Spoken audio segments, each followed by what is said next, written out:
Dans une île mystérieuse, perdue au large des côtes africaines, vivaient autrefois des peuples divisés en clans.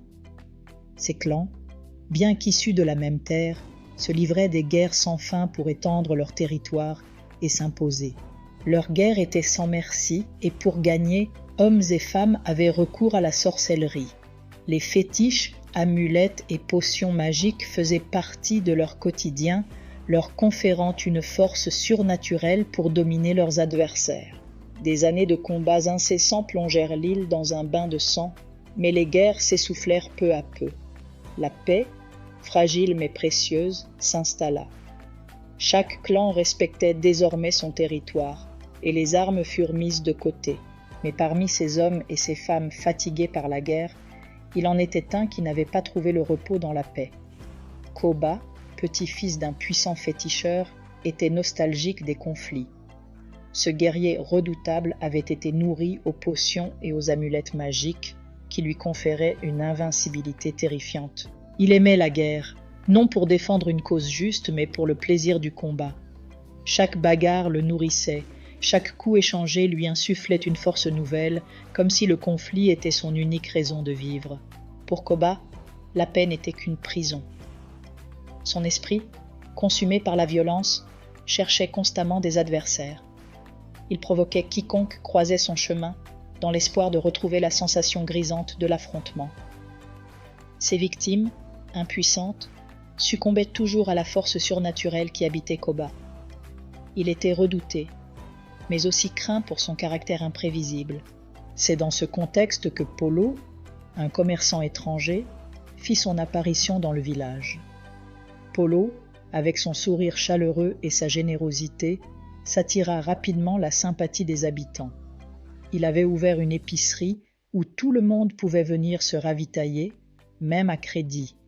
Koba faisait partie de ceux que Polo aidait, mais sa mauvaise foi était sans limite. Il prenait ce qu'il voulait sans jamais régler ses dettes. Polo, las de cette malhonnêteté, décida un jour de mettre un terme à cette situation. Quand Koba revint à l'épicerie pour réclamer de nouveaux produits sans payer, Polo, avec un calme inébranlable, lui demanda de régler d'abord tout ce qu'il lui devait. Koba, vexé dans son orgueil, entra dans une rage incontrôlable. « Tu vas regretter de t'opposer à moi », menaça-t-il. Mais Polo, dans une sérénité étonnante, répondit simplement « Je n'ai rien à craindre de toi ». Ces mots, simples mais puissants, enflammèrent davantage la colère de Koba. Il se hâta de rentrer chez lui pour se préparer au combat, buvant ses potions magiques et s'entourant de ses amulettes pour être invincible. Dans son esprit, Polo devait être un guerrier déguisé, un adversaire à sa mesure, et cette pensée le réjouissait. Enfin, il aurait un combat digne de lui. Koba se rendit chez Polo, déterminé à lui faire regretter son audace. Il entra dans la maison comme une tempête, hurlant et vociférant, cherchant par tous les moyens à provoquer Polo. Mais Polo resta imperturbable, assis calmement, observant son agresseur avec une paix troublante. Plus Koba s'agitait, plus Polo semblait détaché, comme si les insultes et les menaces ne pouvaient l'atteindre. Ce silence devint une arme redoutable face à Koba. Pour la première fois, Koba ne trouva pas l'adversité qu'il espérait. Il se retrouva face à un mur de paix, une sérénité si profonde qu'elle absorbait toute sa colère. Déstabilisé, Koba sentait ses démons se tordre en lui, cherchant en vain à se nourrir du conflit. Mais il n'y avait pas de combat, il n'y avait que le silence et le calme de Polo.